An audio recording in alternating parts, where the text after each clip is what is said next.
इंदुमती कौन थी? इंदुमती अपने बूढ़े पिता के साथ विंध्याचल के घने जंगल में रहती थी। जब से उसके पिता वहाँ पर कुटी बनाकर रहने लगे, तब से वह बराबर उन्हीं के साथ रही। न जंगल के बाहर निकली, न किसी दूसरे का मुँह देख सकी। उसकी अवस्था 4-5 वर्ष की थी, जबकि उसकी माता का परलोक पास हुआ। और जब उसके पिता उसे लेकर वनवासी हुए, जब से वह समझने योग्य हुई, तब से नाना प्रकार के बनेले पशु पक्षियों, वृक्ष बलियों और गंगा की धारा के अतिरिक्त यह नहीं जानती थी कि संसार व संसारी सुख क्या है और उसमें कैसे कैसे विचित्र पदार्थ भरे पड़े हैं। फूलों को बीन बीन कर माला बनाना, हरिणों के संग कलल करना, दिन भर वन वन घूमना और पक्षियों का गाना सुनना, बस यही उसका काम था। वह यह भी नहीं जानती थी कि मेरे बूढ़े पिता के अतिरिक्त और भी कोई मनुष्य संसार में है। एक दिन वह नदी में अपनी परछाई देखकर बड़ी मोहित हुई, पर जब उसने जाना कि यह मेरी परछाई है, तब बहुत लज्जित हुई। यहाँ तक कि उस दिन से फिर कभी उसने नदी में अपना मुख नहीं निहारा।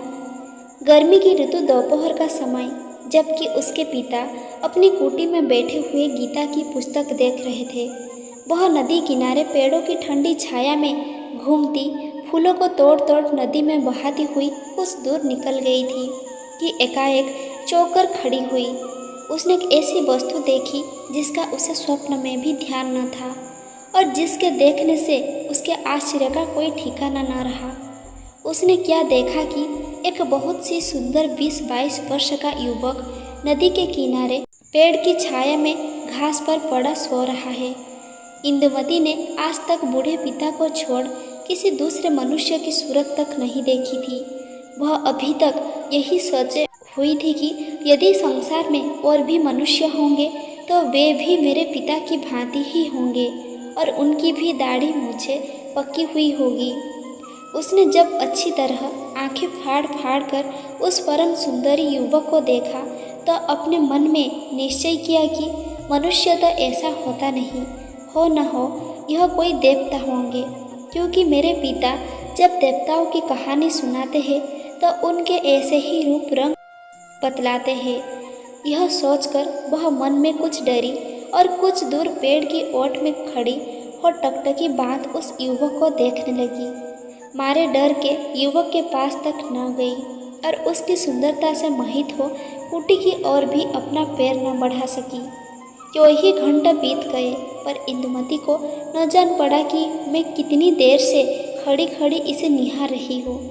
बहुत देर पीछे वह अपना जी कड़ा करके वृक्ष की ओट से निकल युवक के आगे बढ़ी।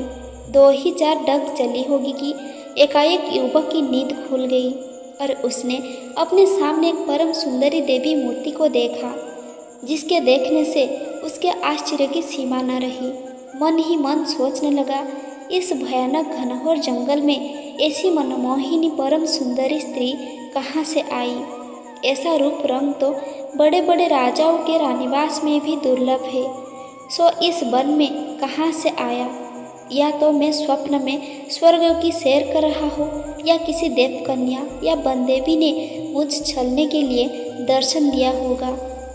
यही सब सोच विचार करता हुआ वह भी पड़ा पड़ा इंदुमती की ओर निहारने लगा। दोनों रह रह कर आंखें चार हो जाती, जिससे अचरज के अतिरिक्त और कोई भाव नहीं झलकता था। यो ही परस्पर देखभाली होते होते एकाएक इंदुमती के मन में किसी अपूर्व भाव का उदय हो आया, जिससे वह इतनी लज्जित हुई कि उसकी आंखें नीची और मुख लाल हो गया। वह भागना चाहती थी। चोट युवक उठकर उसके सामने खड़ा हो गया और कहने लगा, हे सुंदरी, तुम देवकन्या हो या बनदेवी हो, चाहे कोई हो, पर कृपा कर तुमने दर्शन दिया है तो जरा सी दया करो। ठहरो, मेरी बातें सुनो, घबराओ मत। यदि तुम मनुष्य की लड़की हो तो डरो मत।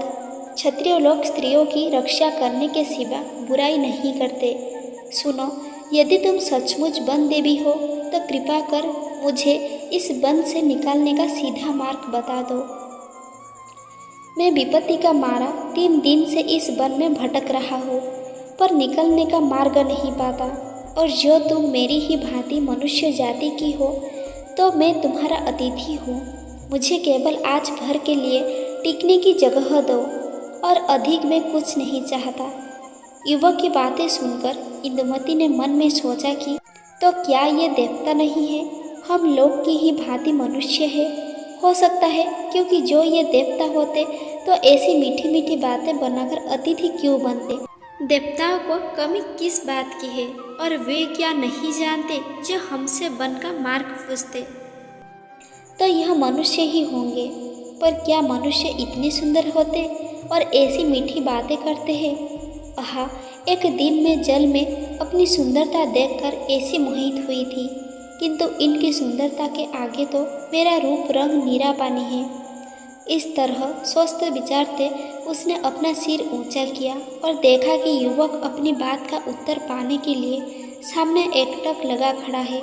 यह देख वह बहुत ही अधीनताई और मधुर स्वर से बोली कि मैं अपने बूढ़े पिता के साथ इस घने जंगल के भीतर एक छोटी सी कुटी जो एक सुहावनी पहाड़ी की चोटी पर बनी हुई है रहती हूँ। यदि तुम मेरे अतिथि होना चाहते हो तो मेरी कुटी पर चलो। जो कुछ मुझसे बनेगा, कंदमूल, फल फूल और जल से तुम्हारी सेवा करूँगी। मेरे पिता भी तुम्हें देखकर बहुत प्रसन्न होंगे। इतना कहकर वह युवक को अपने साथ ले पहाड़ी पगडंडी से होती हुई अपनी कुटी की ओर बढ़ी। उसने जो युवक से कहा था कि मेरे पिता भी तुम्हें देखकर बहुत प्रसन्न होंगे, सो केवल अपने स्वभाव के अनुसार ही कहा था, क्योंकि वह यही जानती थी कि ऐसी सुंदर मूर्ति को देख मेरे पिता भी मेरे भांति आनंदित होंगे। परंतु कुटी के पास पहुंचते ही उसका सब सोचा विचार हवा हो गया।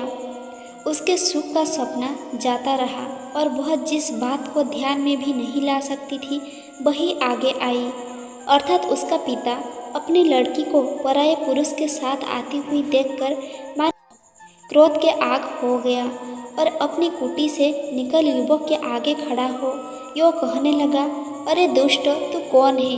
क्या तुझे अपने प्राणों का मोह नहीं है, जो तू बेधड़क मेरी कन्या से बोला और मेरी कुटी पर चला आया?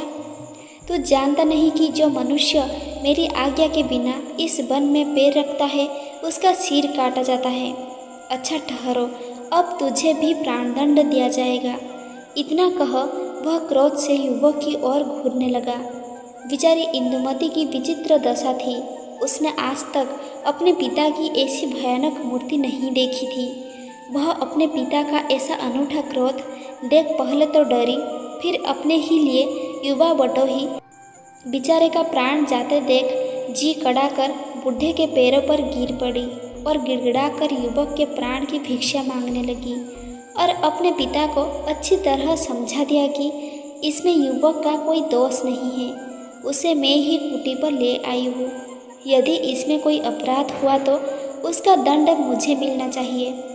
कन्या की ऐसी अनोखी विनती सुनकर बूढ़ा कुछ ठंडा हुआ और युवक की ओर देखकर बोला कि सुनो जी, इस अज्ञान लड़की की विनती से मैंने तुम्हारा प्राण छोड़ दिया, परंतु तुम यहाँ से जाने न पाओगे। कैदी की तरह जन्म भर तुम्हें यहाँ रहकर हमारी गुलामी करनी पड़ेगी, और जो भागने का मसूबा बांधोगे तो तुरंत मारे जाओगे। इतना कहकर जोर से बूढ़े ने सीटी बजाई, जिसकी आवाज़ दूर दूर तक वन में गूंजने लगी, और देखते देखते 20-25 आदमी हट्टे कट्टे यमदूत की सूरत हाथ में ढाल तलवार लिए बूढ़े के सामने आ खड़े हुए। उन्हें देखकर उसने कहा, सुनो वीरो, इस युवक को आज से मैंने अपना बंधुआ बनाया है। तुम लोग इस पर ताक लगाए रखना, जिससे यह भागने न पाए, और इसकी तलवार ले लो, बस जाओ। इतना सुनते ही वे सब के सब युवक से तलवार छीन सिर झुकाकर चले गए। पर इस नए तमाशे को देख इंदुमती के होश हवास उड़ गए। जब से उसने होश संभाला तब से आज तक बूढ़े को छोड़ किसी दूसरे मनुष्य की सूरत तक नहीं देखी थी, पर आज एकाएक इतने आदमियों को अपने पिता के पास देख वह बहुत ही सकपकाई। पर डर के मारे कुछ बोली नहीं। बूढ़े ने युवक की ओर आंख उठाकर कहा, देखो अब तुम मेरे बंधुए हुए, अब से जो जो मैं कहूँगा तुम्हें करना पड़ेगा। उनमें पहला काम तुम्हें यह दिया जाता है कि तुम इस सूखे पेड़ को काट काट कर लकड़ी को कुटी के भीतर रखोगे।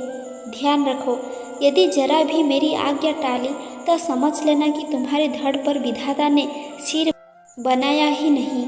और इंदुमती तू भी कान खोलकर सुन ले, इस युवक के साथ यदि किसी तरह की भी बातचीत करेगी तो तेरी भी वही दशा होगी। इतना कहकर बूढ़ा कुटी के भीतर चला गया और फिर उसी गीता की पुस्तक को ले पढ़ने लगा। बेचारा युवक अपने भाग्य पर भरोसा रखकर कुल्हाड़ा हाथ में ले पेड़ काटने लगा और इंदुमती पास ही खड़ी खड़ी टकटकी लगाए उसे देखने लगी। 2 ही 4 बार के टांगा चलाने से युवक के अंग अंग से पसीने की बूंदें टपकने लगी और वह इतनी जोर से सांस लेने लगा जिससे जान पड़ता था कि यदि यूँ ही घंटे 2 घंटे यह टांगा चलवाएगा तो अपनी जान से हाथ धो बैठेगा। उसकी ऐसी दशा देखकर इंदुमती ने उसके लिए फल और जल लाई।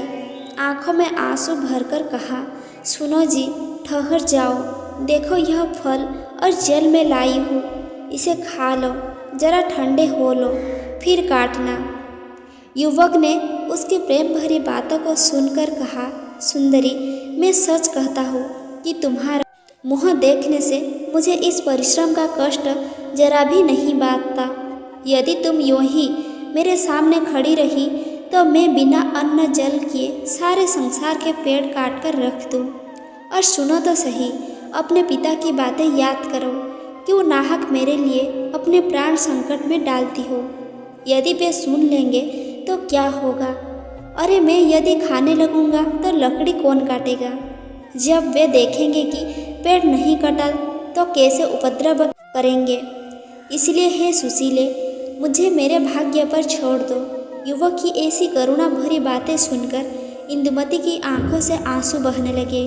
उसने बर्जरी युवक के हाथ से कुठार ले लिया और कहा, चाहे कुछ भी हो पर जरा तो ठहर जाओ। मेरे कहने से मेरे लाए हुए फल खाकर जरा दम ले लो, तब तक तुम्हारे बदले मैं लकड़ी काटती हूँ। युवक ने बहुत समझाया पर वह न मानी और अपने सुकुमार हाथों से कुठार उठाकर पेड़ पर मारने लगी। युवक ने जल्दी जल्दी उसके बहुत कहने से कोई एक फल खाकर 2 घूंट जल पिया। इतने ही में हाथ में नंगी तलवार लिए बूढ़ा कुटी से निकलकर युवक से बोला, क्या रे नीच, तेरी इतनी बड़ी सामर्थ्य की आप तो बैठा बैठा सुस्ता रहा है और मेरी लड़की से पेड़ कटवाता है। रहा अभी तेरा सिर काटता हूँ। फिर इंदुमती की ओर घूमकर बोला, क्यों री ठीठ, तूने मेरी मना करने पर भी इस दुष्ट से बातचीत की। रह जा, तेरा भी वध करता हूँ। बूढ़े की बातें सुन युवक उसके पैरों पर गिर पड़ा और कहने लगा, महाशय, इस बेचारी का कोई अपराध नहीं है, इसे छोड़ दीजिए। जो कुछ दंड देना है वह मुझे दीजिए। इंदुमती भी उसके पैर पर गिर कर कहने लगी, नहीं नहीं, इसका कोई दोष नहीं है, मैंने बर्जरी इससे कुठार ले ली थी, इसीलिए हे पिता, अपराधिनी मैं हूँ, मुझे दंड दीजिए, इन्हें छोड़ दीजिए। उन दोनों की ऐसी बातें सुनकर बूढ़े ने कहा, अच्छा आज तो मैं तुम दोनों को छोड़ देता हूँ, पर देखो फिर मेरी बातों का ध्यान ना रखोगे तो मारे जाओगे। इतना कह बूढ़ा कुटी में चला गया और वे दोनों एक दूसरे का मुँह देखने लगे। इंदुमती बोली कि घबराओ मत, मेरे रहते तुम्हारा कुछ न होगा। और युवक ने कहा, प्यारी, क्यों व्यर्थ में मेरे लिए कष्ट सहती हो, जाओ कुटी में जाओ। और इंदुमती उसके मुंह की ओर उदास हो देखने लगी और वह कुठार उठाकर पेड़ काटने लगा। इतने ही में फिर बाहर आकर बूढ़ा बोला, ओ छोकरे, संध्या हो गया, अब रहने दे, पर देख कल दिन भर में जो सारा पेड़ न काट डाला तो देखियो मैं क्या करता हूँ। और सुनती है इंदुमती, इसे कुटी में ले जाकर सड़े गले फल खाने को और गंदला पानी पीने दो, परंतु सावधान, मुख से एक अक्षर भी न निकलने पाए। और सुन लड़के, खबरदार जो इससे कुछ भी बातचीत की तो जिंदा न छोड़ूंगा। यह कहकर बूढ़ा पहाड़ी पगडंडी से गंगा तट की ओर उतरने लगा और उसके जाने पर इंदुमती मुस्कुराकर युवा का हाथ थामे हुई कुटी के भीतर गई और वहां जाकर उसने पिता की आज्ञा को मेट कर सड़े गले फल और गंधले पानी के बदले अच्छे अच्छे मीठे फल और साफ पानी युवक को दिया और युवक के बहुत आग्रह करने पर दोनों ने साथ फलाहार किया। फिर दोनों बूढ़े के आने में देर समझ बाहर चांदनी में एक साथ ही चट्टान पर बैठकर बातें करने लगे। आधी रात जा चुकी थी। वन में चारों ओर भयानक बनेले जंतुओं के गरजने की ध्वनि फैल रही थी। चारों आदमी हाथ में तलवार और बर्छा लिए कुटी के चारों ओर पहरा दे रहे थे। कुटी से थोड़ी ही दूर पर एक ढालुआ चोटी पर 10-12 आदमी बातें कर रहे थे। इंदुमती का पिता एक चौटाई पर बैठा है और सामने 10-12 आदमी हाथ बांधे जमीन पर बैठे हैं। बड़ी देर सन्नाटा रहा। फिर बुढ़े ने कहा, सुनो भाइयों, इतने दिनों पीछे परमेश्वर ने हमारा मनोरथ पूरा किया। जो बात एक प्रकार से अनहोनी थी तो आप से आप हो गई। यह परमेश्वर ने ही किया, नहीं तो बेचारी इंदुमती का बेड़ा पार कैसे लगा। देखो, जिस युवक की रखवाली के लिए आज तीसरे पहर मैंने तुम लोगों से कहा था, वह अजयगढ़ का राजकुमार या यो कहे कि अब राजा है। इसका नाम चंद्रशेखर है। इसके पिता राजशेखर को उसी बेईमानी काफिर इब्राहिम लोदी ने दिल्ली में बुला विश्वासघात कर मार डाला था। तब से यह लड़का इब्राहिम के घात में लगा था। अभी थोड़े दिन हुए जब बाबर से इब्राहिम की लड़ाई हुई है, उसमें चंद्रशेखर ने वेश बदल और इब्राहिम की सेना में घुसकर उसे मार डाला। यह बात कहीं एक सेनापति ने देख ली और उसने चंद्रशेखर का पीछा किया।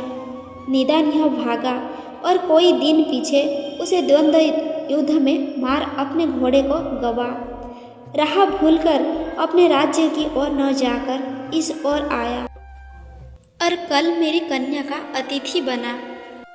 आज उसने यह सब प्यारा जलपान करते करते इंदुमती से कहा, जिसे मैंने आड़ में खड़े होकर सब सुना। वे दोनों एक दूसरे को जी से चाहने लगे हैं। तो इस बात के अतिरिक्त और क्या कहा जाए कि परमेश्वर ही ने इंदुमती का जोड़ा भेज दिया है और साथ ही उस दयामय ने मेरी भी प्रतिज्ञा पूरी की। इतना सुनकर सभी ने जयध्वनि के साथ हर्ष प्रकट किया और बूढ़ा फिर कहने लगा, मेरी इंदुमती 16 वर्ष की हुई जब उसे कुंवारी रखना किसी तरह उचित नहीं है, और ऐसी अवस्था में जबकि मेरी प्रतिज्ञा भी पूरी हुई और इंदुमती के योग्य सुपात्र वर भी मिला। उसने इंदुमती से प्रतिज्ञा की है कि प्यारी, मैं तुम्हें प्राण से बढ़कर चाहूँगा और दूसरा विवाह भी न करूँगा, जिससे तुम्हें शोध की आग में न जलना पड़े। भाइयों, देखो, स्त्री के लिए इससे बढ़कर कौन बात सुख देने वाले है। मैंने जो चंद्रशेखर को देखकर इतना क्रोध प्रकट किया था, उसका आशय यही था कि यदि दोनों में सच्चा प्रीति का अंकुर जमेगा तो दोनों का ब्याह करा दूंगा, और जो ऐसा न हुआ तो युवक आप डर के मारे भाग जाएगा। परंतु यहाँ तो परमेश्वर को इंदुमती का भाग्य खोलना था और ऐसा ही हुआ। बस कल ही मैं दोनों का ब्याह करके हिमालय चला जाऊंगा और तुम लोग वर कन्या को उनके घर पहुंचाकर अपने अपने घर जाना। 12 वर्ष तक जो तुम लोगों ने तन मन से मेरी सेवा की, इसका ऋण सदा मेरे सिर पर रहेगा और जगदीश्वर इसके बदले में तुम लोगों के साथ भलाई करेगा। इतना कहकर बूढ़ा उठ खड़ा हुआ और वे लोग भी उठे। बूढ़ा कुटी की ओर घूमा और वे लोग पहाड़ी के नीचे उतर गए। आहा प्रेम, तू धन्य है, जिस इंदुमती ने आज तक देवता की भांति अपने पिता की सेवा की और भूलकर भी कभी आज्ञा न टाली, आज वह प्रेम के फंदे में फंसकर उसका उल्टा बर्ताव करती है। वृद्धों ने लौटकर क्या देखा कि दोनों कुटी के पिछवाड़े चांदनी में बैठे बातें कर रहे हैं। यह देख वह प्रसन्न हुआ और कुटी में जाकर सो गया। पर यह दोनों नए प्रेमियों ने बातों ही में रात बिता दी। सवेरा होते ही युवक उठा लेव लकड़ी काटने लगा और इंदुमती सारा काम छोड़कर खड़ी खड़ी उसके मुख की ओर देखने लगी। थोड़ी ही देर में युवक के सारे शरीर से पसीना टपकने लगा और चेहरा लाल हो आया। इतने में वृद्धों ने आकर गरज कर कहा, ओ लड़के, बस पेड़ पीछे काटियो। पहले जो लकड़ियाँ काटी है उन्हें उठाकर कुटी के पिछवाड़े ढेर लगा दे। इतना कहकर बूढ़ा चला गया और युवक लकड़ी उठा उठाकर कुटी के पीछे ढेर लगाने लगा। उसका इतना परिश्रम इंदुमती से न देखा गया और बड़े प्रेम से वह उसका हाथ थाम कर बोली, प्यारे ठहरो, बस करो, बाकी लकड़ियाँ मैं रख आती हूँ। हाय, तुम्हारा परिश्रम देखकर मेरी छाती फटी जाती है। प्यारे, तुम राजकुमार होकर आज लकड़ी काटते हो, ठहरो, तुम विश्राम करो। युवक ने मुस्कुराकर कहा, प्यारी सावधान, ऐसा भूल कर भी न करना। अपने पिता का क्रोध याद करो। अब कि उन्होंने तुम्हें लकड़ी उठाते या हमसे बोलते देख लिया तो सर्वनाश हो जाएगा। इतना सुनकर इंदुमती की आंखों में आंसू भर आए। वह बोली, प्यारे, मेरे पिता का तो बहुत अच्छा स्वभाव था, सो तुम्हें देखते ही एकदम से ऐसा बदल क्यों गया? वह तो ऐसे नहीं थे, अब उन्हें क्या हो गया? आज तक मैंने उन्हें कभी क्रोध करते नहीं देखा था। खैर, जो हो, पर तुम ठहरो, दम ले लो, तब तक मैं इन लकड़ियों को फेंक देती हूँ। युवक ने कहा, प्यारी, क्या राक्षस हूँ कि अपनी आंखों के सामने तुम्हें लकड़ी ढोने दूंगा? हटो, ऐसा नहीं होगा। सच जानो, तुम्हें देखने से मुझे कुछ भी कष्ट नहीं जान पड़ता। इंदुमती ने उदास होकर कहा, हाय प्यारे, तुम्हारे दुख देखकर मेरे हृदय में ऐसी वेदना होती है कि क्या कहूँ। जब तुम इसे जानते तो ऐसा न कहते।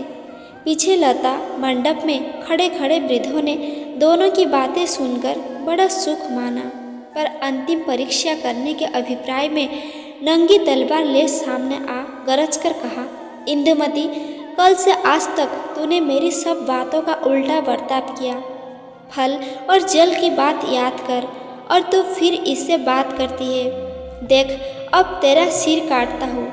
कहकर जो ही वह इंदुमती की ओर बढ़ा कि चट युवक उसके पाँव पकड़कर कहने लगा, आप अपने क्रोध को दूर करने के लिए मुझे मारिए। सब दोष मेरा है, मैं दंड के यज्ञ हूँ। यह सब तरह निरपराधिनी है। मेरा सिर आपके पैरों पर है, काट लीजिए, पर मेरे सामने एक निरपराध लड़की के प्राण न लीजिए। वृद्ध जो ही अपने तलवार युवक की गर्दन पर रखना चाहता था कि इंदुमती पागल की तरह उसके चरणों पर गिर बिलख बिलख कर रोने और कहने लगी, पिताजी, जो मारना ही है तो पहले मेरा सिर काट लो। इतना सुन बुढ़े ने तलवार दूर फेंक दी और दोनों को उठा गले लगाकर कहा, बेटी इंदुमती, धीरज धर और प्रिय वत्स चंद्रशेखर, खेद दूर करो। मैंने केवल तुम दोनों के प्रेम की परीक्षा लेने के लिए सब प्रकार का क्रोध का भाव दिखलाया था। यदि तुम दोनों का सच्चा प्रेम न होता तो क्यों एक दूसरे के लिए जान पर खेलकर क्षमा चाहते? और सुनो, मैंने छिपकर तुम्हारी सब बातें सुनी है। तुमसे बढ़कर संसार में दूसरा कौन राजकुमार है जो इंदुमती के वर बनने योग्य होगा?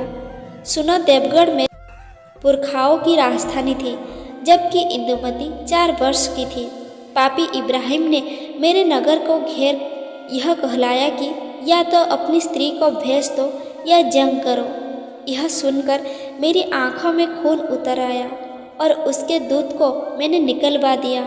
फिर क्या पूछना था? सारा नगर यवन हत्यारों के हाथ से श्मशान हो गया। मेरी स्त्री ने आत्महत्या की और मैं उस यवन कुल कलंक से बदला लेने की इच्छा से 4 वर्ष की अबोध लड़की को ले इस जंगल में आकर रहने लगा। मेरे कृतज्ञ सरदारों में से 50 आदमियों ने सर्वस्व त्याग कर मेरा साथ दिया और आज तक मेरे साथ है। उन्हीं लोगों में से कोई आदमियों को तुमने कल देखा था।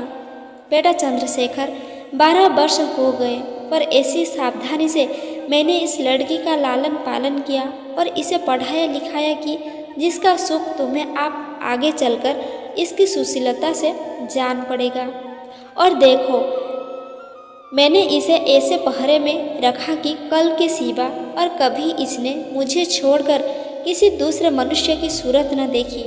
मैंने राजस्थान के सब राजाओं से सहायता मांगी और यह कहलाया कि जो कोई दुष्ट इब्राहिम का सिर काट लावेगा उससे अपनी लड़की ब्याह दूंगा।